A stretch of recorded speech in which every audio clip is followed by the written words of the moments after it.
आपण लास्ट सेशनमध्ये बघितलं की सर्व्हिस नाव लाईक फाउंडेशनल कॉन्सेप्ट आपण बघितल्या. त्यात आय टी, क्लाऊड आणि ए आय फंडामेंटल्सच्या अराउंड आपण बेसिक कॉन्सेप्ट कवर केल्या. अरे, जर का तुम्ही CSSसाठी प्रिपेअर करताय किंवा कॅड सर्टिफिकेशनसाठी प्रिपेअर करताय किंवा तुम्ही एक फ्रेशर आहे किंवा एक अनदर प्लॅटफॉर्मवरून ट्रान्झिशन करताय, तर हा व्हिडिओ तुमच्यासाठी आहे किंवा हा सेशन तुमच्यासाठी आहे. आज तुम्ही एक्झॅक्टली काय शिकणार आहे, सर्व्हिस नाव नक्की काय आहे, लाईक ह्या सर्व्हिस नावच्या आर्किटेक्चरमध्ये किंवा प्लॅटफॉर्ममध्ये काय काय कवर होतं, तर इन्स्टन्सेस, नोड्स, मिड सर्व्हर्स आणि डेटाबेसचा जो लेयर आहे तो, त्याच्यानंतर टेबल्स आणि त्याचं रिलेशनशिप, हे म्हणजे कसं बॅकबोन आहे सर्व्हिस नावचं हे आपण बघणार आहे. त्याच्यानंतर येतं डेटा डिक्शनरी, जे की एक प्रकारे काइंड ऑफ DNA ह्या सगळ्यामध्ये. आणि नंतर अपडेट सेट, जे की आपण रिअल म्हणजे डे टू डे लाईफमध्ये आपण यूज करतो. आणि त्याच्यानंतर आहे मी एक ट्राय करणार आहे की तुमचं कन्फ्युजन दूर होईल स्कोप्ड ॲप्लिकेशन वर्सेस ग्लोबल ॲप्लिकेशन्समधलं. ओके, तर पहिलं आहे की व्हॉट इज सर्व्हिस नाव. तर डेफिनेशन वाईज जर का गेलं तर service now is cloud based platform that helps organisations automate and manage there business processes. जसं आपण लास्ट याच्यात बघितलं, मग ते आयदर IT सर्व्हिसेस असो किंवा HR किंवा कस्टमर सर्व्हिस किंवा फील्ड सर्व्हिसेस असो किंवा सिक्युरिटी ऑपरेशन्स असो, तर ऑल इन वन लाईक हा एक सिंगल युनिफाईड प्लॅटफॉर्म आहे जो की तुम्हाला सगळं काही सर्व करतो. तर think of service now as a intelligent digital filing cabinet. Okay, तर आणि यालाच बॅकएंड म्हणून एक वर्कफ्लो इंजिन आहे. ते एक ना एक काम असं पीस बाय पीस कंप्लीट करतं. मग ते आयदर IT इन्सिडेंट असू दे, ज्यात तुम्ही एखाद्या एम्प्लॉईने रेज केलेली किंवा एखाद्या ऑर्गनायझेशनमध्ये असणाऱ्या पर्सनने रेज केलेला एक इन्सिडेंट असो, माय लॅपटॉप इज ब्रोकन, ते एखादी चेंज रिक्वेस्ट असो की we need upgrade of the server, किंवा एक HR ऑनबोर्डिंग टास्क असू दे HR ॲप्लिकेशनमध्ये की बाबा new employee starts on Monday. जर का एखादा न्यू एम्प्लॉई जॉईन करतो आहे तर त्याची ऑनबोर्डिंग प्रोसेस व्हायला पाहिजे, ती प्रोसेस असू दे. किंवा एखादं सस्पिशियस लॉग इन डिटेक्ट झालेलं आहे आपल्या सिस्टममध्ये, तर त्याच्यासाठी सेक्युरिटी अलर्ट्स मॅनेज करणं किंवा तो सगळ्याच्या सगळा फ्लो रन करून ते मॅनेज करणं, हे सगळ्याचं सगळं सर्व्हिस नावमध्ये as a intelligent digital cabinet म्हणून वर्क होतं, बॅक्ड बाय वर्कफ्लो इंजिन्स.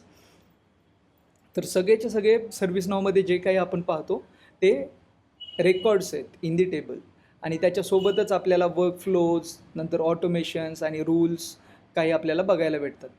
जर का आपण एखादं एक्झाम्पल घेतलं रिअल लाईफमधलं एक्झाम्पल, समजा एक खूप मोठं हॉस्पिटल आहे, त्याच्यात एक पेशंट काय करतो आहे, किंवा एक नाही मल्टिपल पेशंट्स काय करतात, जातात आणि आपापले डिफरंट प्रॉब्लेम घेऊन जातात.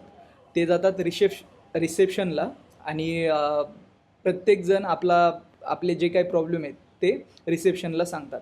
बेस्ड ऑन सिम्पटम्स की बाबा त्याला काय काय होतं आहे, पेशंट हा ऑटोमॅटिकली राऊट केला जातो वेगवेगळ्या डिपार्टमेंटकडं. मग तो डिपार्टमेंट आयदर कार्डिओलॉजी असो किंवा ऑर्थोपेडिक्स असो किंवा इमर्जन्सी असो, आणि डॉक्टरला एक नोटिफिकेशन येते की बाबा हा पेशंट आलेला आहे.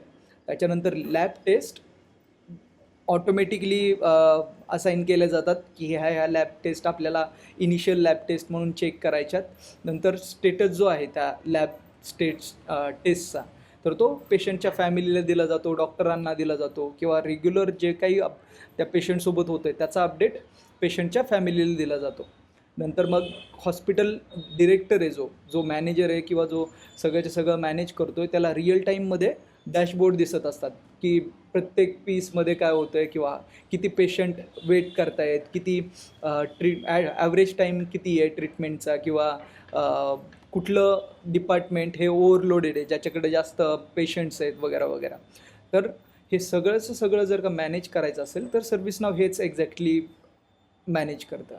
तर ते कसं, बिझनेस जे प्रोसेसेस आहेत ते वर्क आयटम्स लाईक येतात इन दी सर्व्हिस नाव, नंतर ते कॅटेगराईज होतात, नंतर ते राऊट होतात, आणि त्यांना नंतर ट्रॅक केलं जातं आणि नंतर ॲट द एंड ते रिझॉल्व होतात आणि याची पूर्णच्या पूर्ण विजिबिलिटी ही सगळ्यांना लाईक जो पण इन्व्हॉल्व आहे त्याला त्याची विजिबिलिटी असते. तर हेच आहे सर्व्हिस नाव.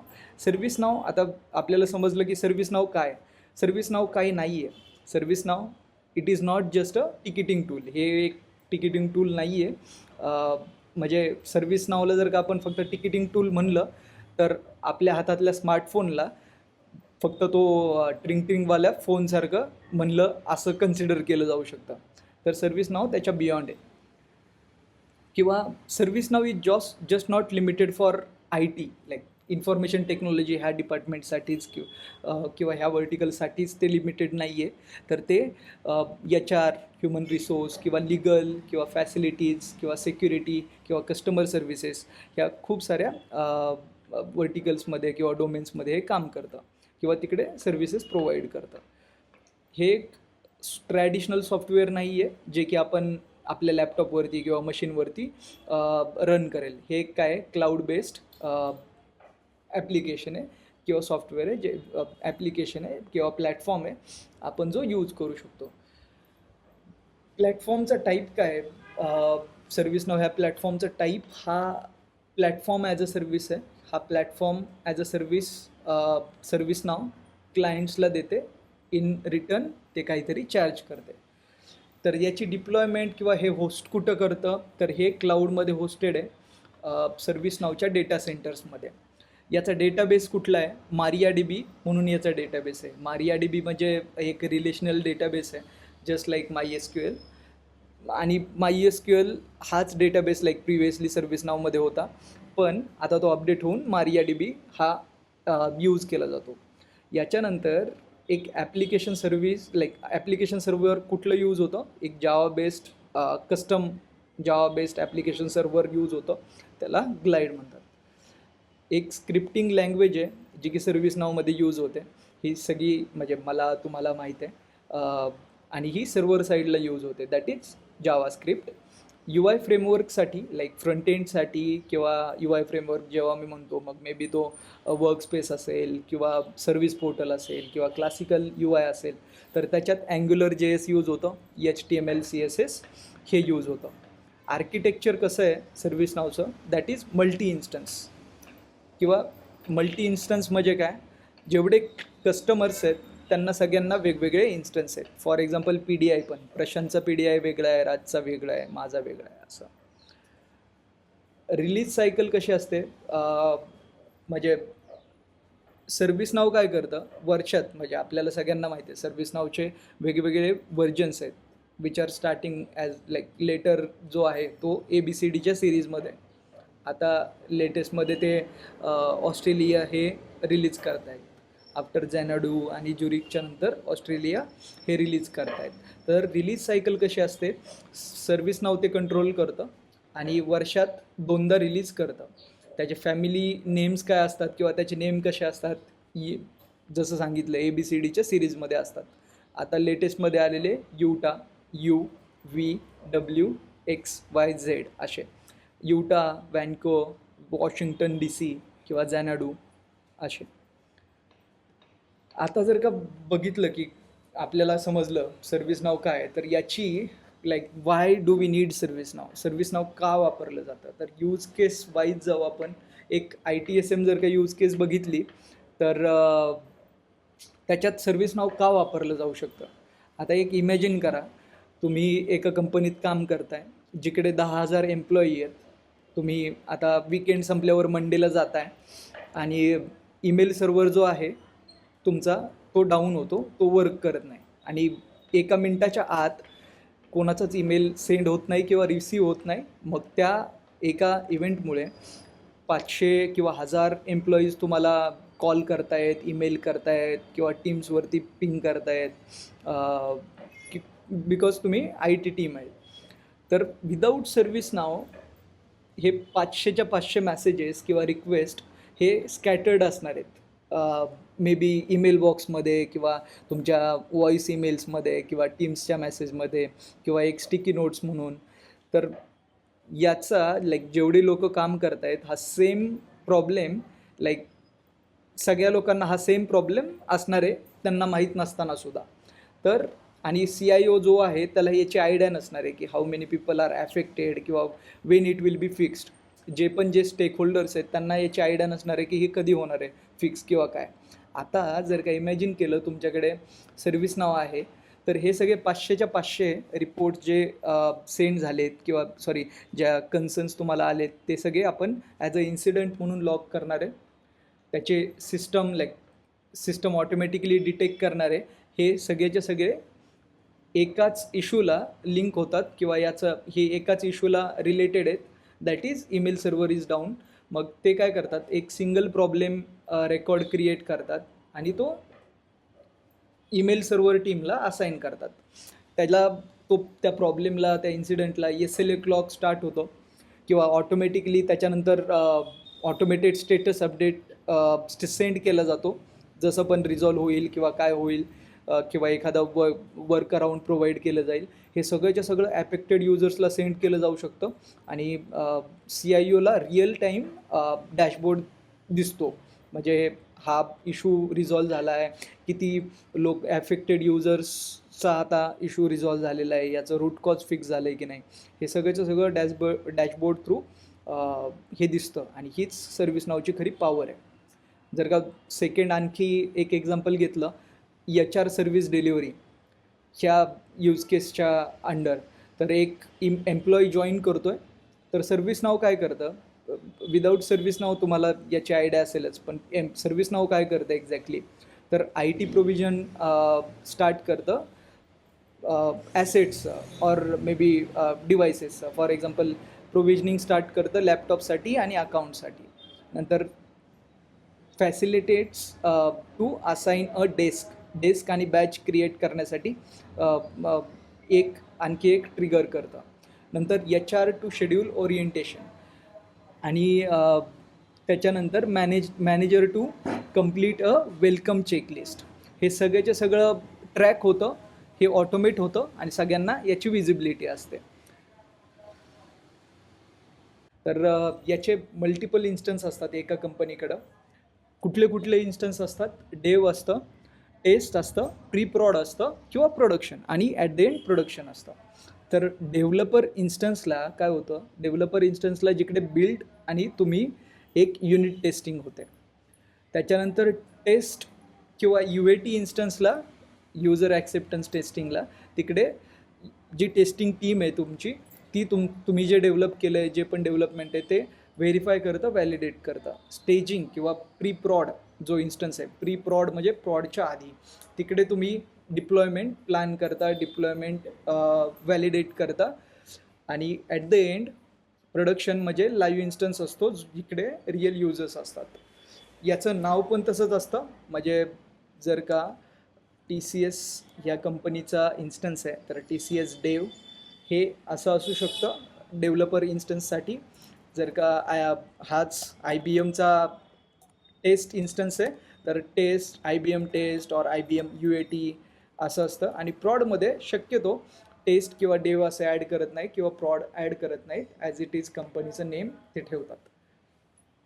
ओके, एक्झॅक्टली प्री प्रॉड मध्ये म्हणजे काय होतं नेमकं?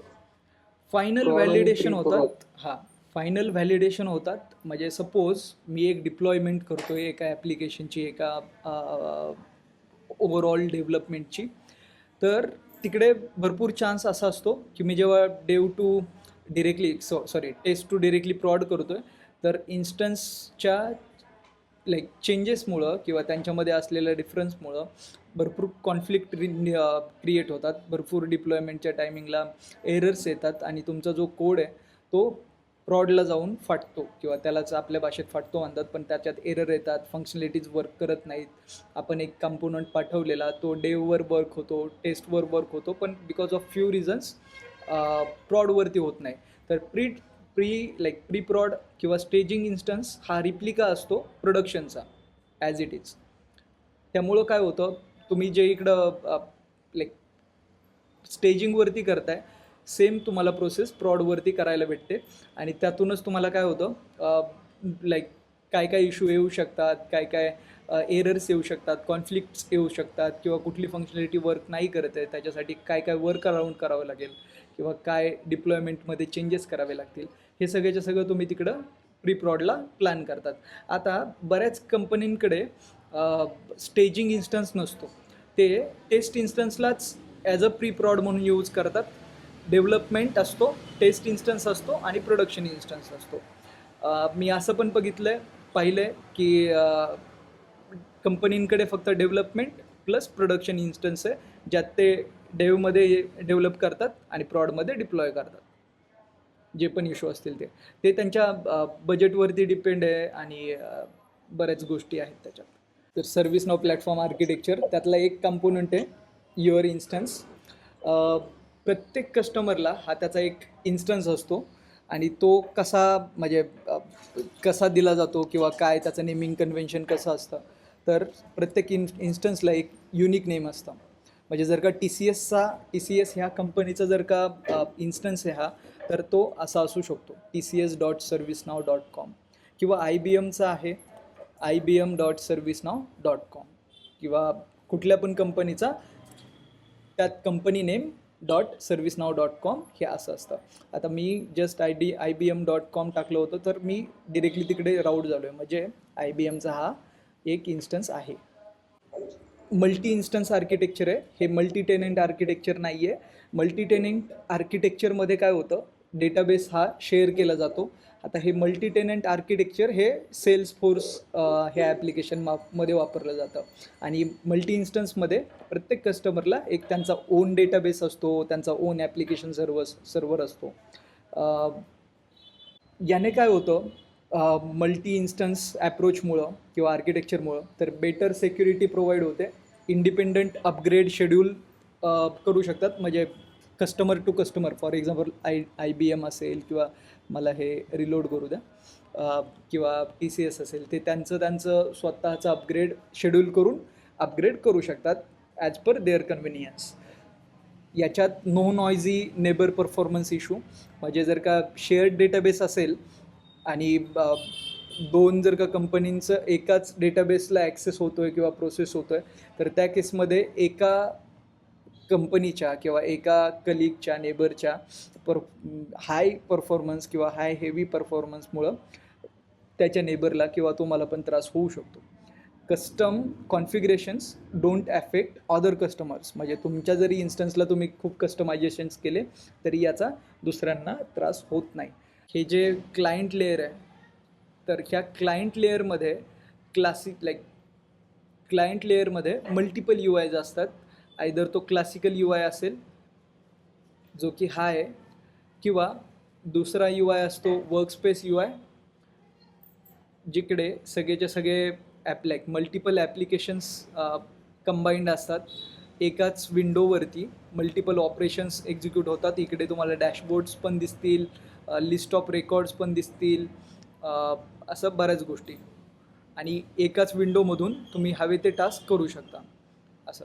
त्याच्यानंतर पोर्टल्स असतात, आयदर ESC पोर्टल असेल किंवा ESP पोर्टल, सर्व्हिस पोर्टल असेल, तो एक UI आहे जिकडून काही सर्व्हिसेस रिक्वेस्ट केल्या जातात किंवा नॉलेज बेस ॲक्सेस केला जातो. एम्प्लॉई सेंटर पोर्टल पण आहे, ESC, किंवा CSM पोर्टल पण असतं, ESC.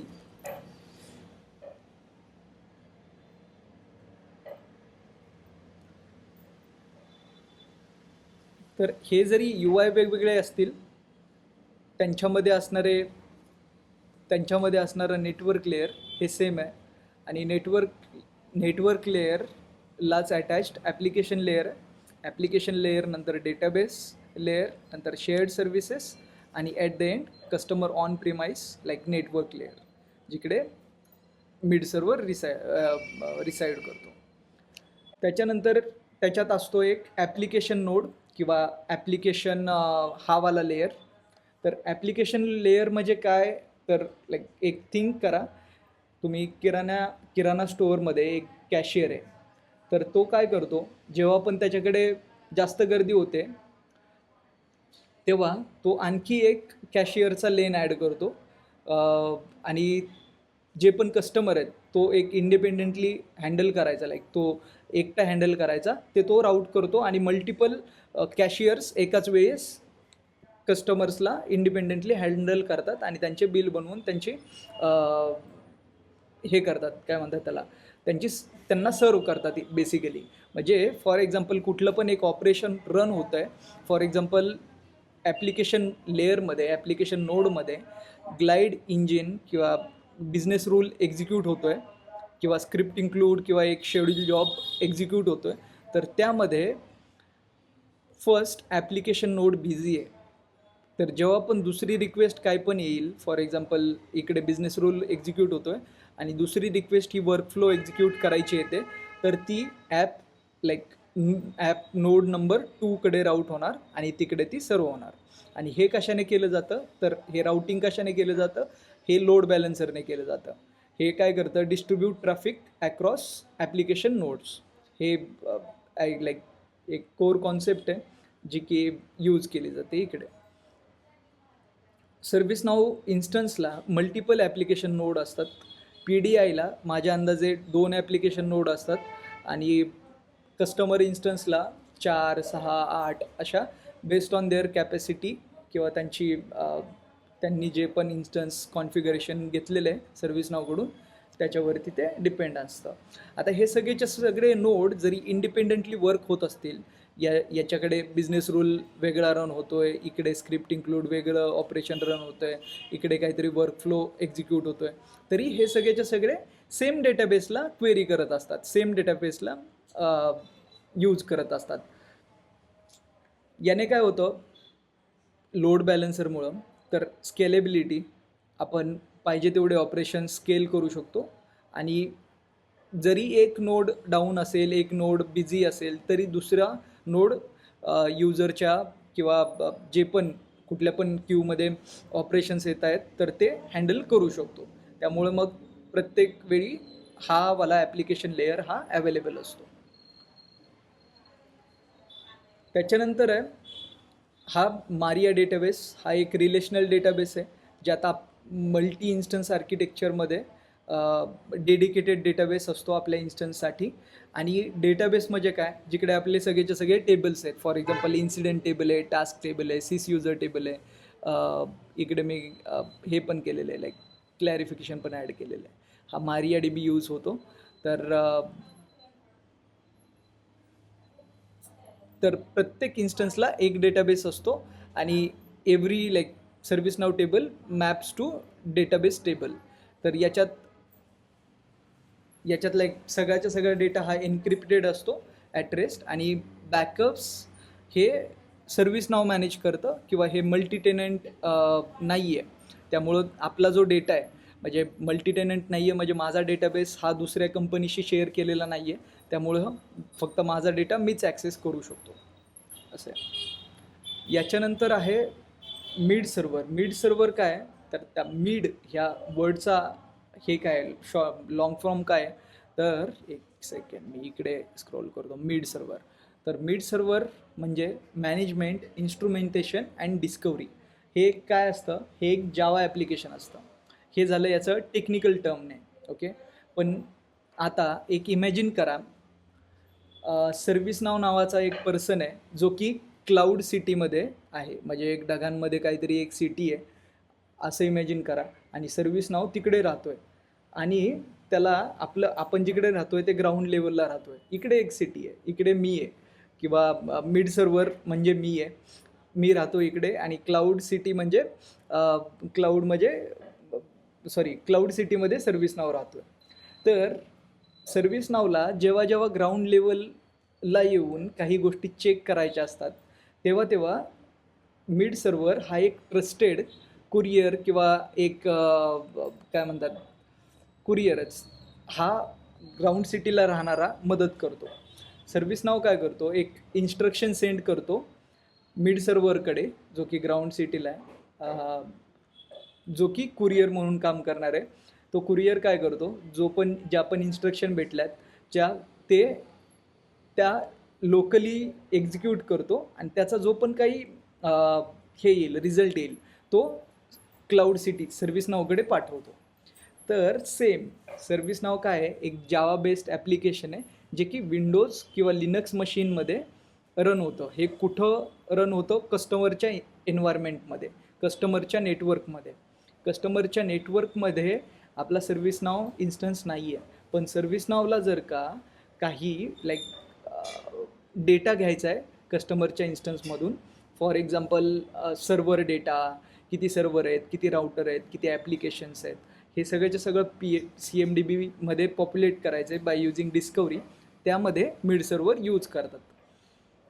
याला काय लागत नाही, याला इनबाउंड फायरवॉल लागत नाही, आणि multiple mid server can be deployed म्हणजे एकाच कस्टमर इन्व्हायरमेंटमध्ये मल्टिपल मिड सर्व्हर्स डिप्लॉय केले जाऊ शकतात वेगवेगळ्या पर्पजसाठी. तर मी जसं आत्ता म्हणलं, मिड सर्व्हर कुठं कुठं वापरला जातो, तर डिस्कवरीमध्ये वापरला जातो, इंटिग्रेशनमध्ये वापरला जातो. फॉर एक्झाम्पल JDBC इंटिग्रेशन असेल, LDAP असेल, SCCM असेल, किंवा ऑर्केस्ट्रेशन असेल, जिकडे आपल्याला पॉवर शेलच्या काहीतरी स्क्रिप्ट रन करायच्यात रिमोट सर्व्हरमध्ये, त्यावेळेस वापरला जातो. आणि मिड सर्व्हर लाईट वेट आहे, त्यामुळे ते सेक्युअरली एकदम वर्क होतं. That's it. इकडे ह्या पेजवरती जर का इकडे मिड सर्व्हर बघितलं, तर मिड सर्व्हर हे कस्टमरच्या ऑन प्रिमाइस नेटवर्कमध्येच हे करतं, इन्स्टॉल्ड असतं. ही एक एका OS वरती, ऑपरेटिंग सिस्टमवरती असतं. ते काय करतं, ॲक्टिव्ह डिरेक्टरीमधून किंवा सर्व्हर्स, राउटर्स किंवा ऑन प्रेम डेटाबेसमधून डेटाबेसच्या डिटेल सर्व्हिस नावला पाठवतं, जे की सर्व्हिस नावमध्ये ॲज अ डिस्कवरीमध्ये किंवा ॲज अ CMDBमध्ये त्याचं मॅपिंग होतं. आयदर सर्व्हिस मॅपिंग असो किंवा वेगळी मॅपिंग असो. याच्यात डेटाबेस आपला MariaDB यूज होतो. प्रत्येक इन्स्टन्सला इकडे आहे जो डेटाबेस लेअरला, हे सगळेचे सगळे लेयर्स आहेत. याच्यासोबतच एक शेअर्ड लेअर असतो, शेअर्ड प्लॅटफॉर्म लेअर, ज्याच्यात काय ईमेल सर्व्हिस असतात, किंवा झिंग सर्च किंवा इव्हेंट क्यू, शेड्युलर किंवा कॅशे सर्व्हिसेस, अटॅचमेंट स्टोरेज, हे सगळेचे सगळे सर्व्हिसेस असतात. आणि ह्या शेअर्ड अमंग मल्टिपल नोड्स असतात. म्हणजे फॉर एक्झाम्पल, जर का आपल्याला इनबाउंड ईमेल हे करायचं आहे, रिसीव करायचं आहे, किंवा आउटबाउंड ईमेल कम्युनिकेट करायचं आहे, तर त्या केसमध्ये ईमेल सर्व्हिसेस यूज होतात. म्हणजे सर्व्हिस नावच्या इन्स्टन्समधून बाहेर आणि बाहेरून आत जर का ईमेल रिसीव करायचं आहे, तर त्यामध्ये ईमेल सर्व्हिस यूज होते.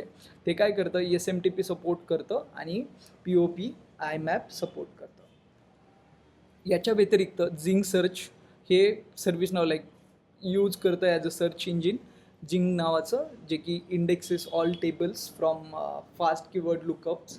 म्हणजे आपण जे ग्लोबल इकडे जे आहे, ग्लोबल सर्चमध्ये जे काही सर्च करतो, इकडे आहे तो झिंग सर्च.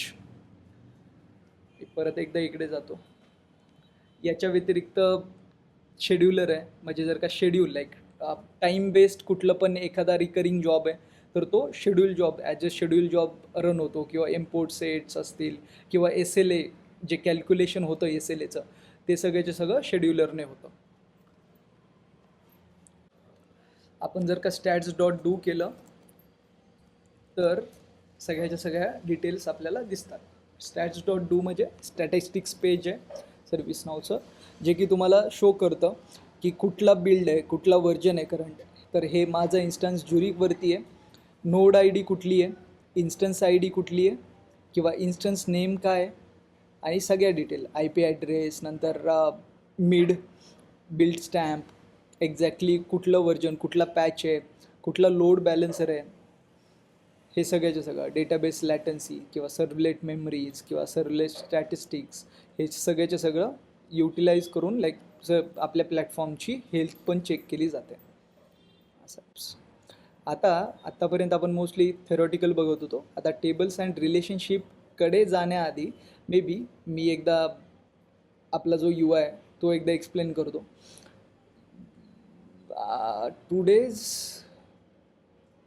टुडेचे जे अटेंडीज आहेत आय गेस सगळे CSA ॲटलिस्ट CSA सर्टिफाईड आहेत.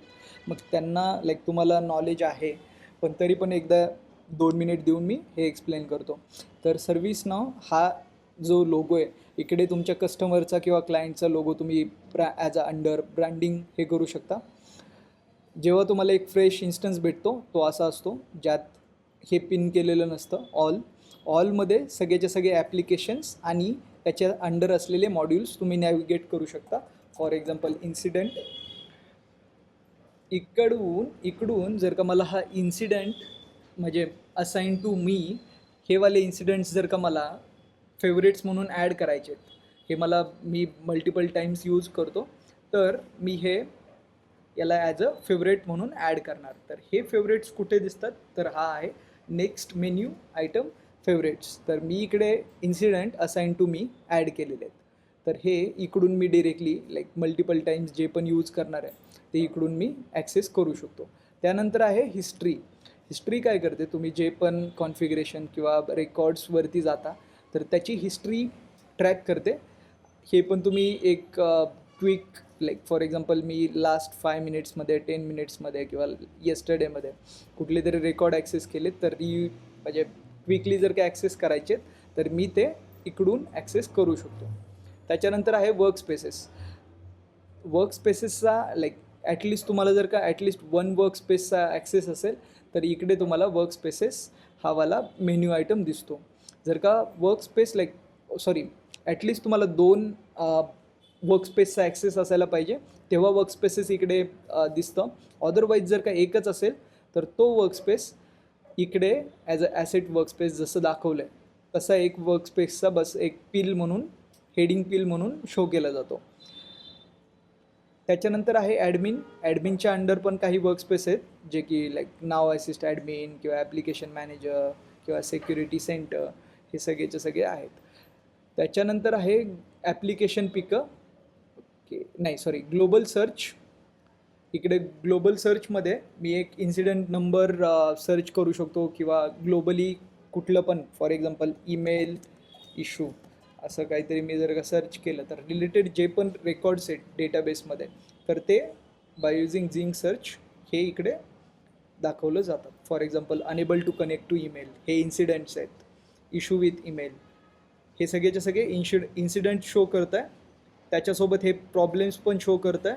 नॉलेज आर्टिकल्स ज्याच्यात ईमेल इश्यू मेन्शन आहे हे असे सगळेचे सगळे शो करत आहे. तर हे आहे ग्लोबल सर्च. हे आहे ॲप्लिकेशन नॅव्हिगेटर, जिकडून तुम्ही ॲप्लिकेशन नॅव्हिगेट करू शकता. इकडून तुम्ही रिफ्रेश मेन्यू करू शकता आणि इकडून तुम्ही हे पिन किंवा अनपिन मेन्यू आयटम्स करू शकता. त्यानंतर आहे ॲप्लिकेशन पिकअप, जिकडून तुम्ही ॲप्लिकेशन ॲज वेल ॲज अपडेट सेट पिक करू शकता. हे आहे साईड बार डिस्कशन, हे ॲज अ लाईक इकडे कम्युनिकेट आणि डिस्कस करू शकता आणि कोलॅबरेट करू शकता. त्याच्यानंतर आहे युसेज ॲनालिटिक्स, जिकडे तुमचा युसेज शो होतो. Page analytics, show help as a help centre like product documentation, इकडून तुम्ही हे करू शकता, ॲक्सेस करू शकता. नंतर आहेत नोटिफिकेशन्स, जे पण तुम्हाला नोटिफिकेशन येणार ते इकडे शो होणार. त्यानंतर आहे प्रोफाईल आयकनच्या अंडर तुमची प्रोफाईल ॲक्सेस करू शकता. प्रिफरन्सेस, कीबोर्ड शॉर्टकट्स असतील किंवा कुठल्या अनदर युजरला इम्पर्सोनेट करायचं आहे किंवा तुमचा रोल जर काही एलिव्हेट करायचा आहे ॲक्सेस बेस्ड किंवा रोल बेस्ड काहीतरी ऑपरेशन करण्यासाठी, किंवा लास्टमध्ये लॉग आऊट इकडून करू शकतात. प्रिफरन्सेस हा एक इम्पॉर्टंट आहे, जिकडून तुम्ही पर्सनलाइज यू आय किंवा बिहेवियर किंवा तुमचा जो फील आहे तर तो इकडून तुम्ही काही प्रमाणात चेंज करू शकता. इकडे आहे मॉड्यूल्स, हा आहे हेडर बार, आणि हा जो पेन आहे इकडे आहे लाईक रेकॉर्ड पेन्स असतील किंवा लिस्ट किंवा रेकॉर्ड्स इकडे शो होतील किंवा वर्कस्पेस ह्या बॉर्डरच्या अंडर शो होतील.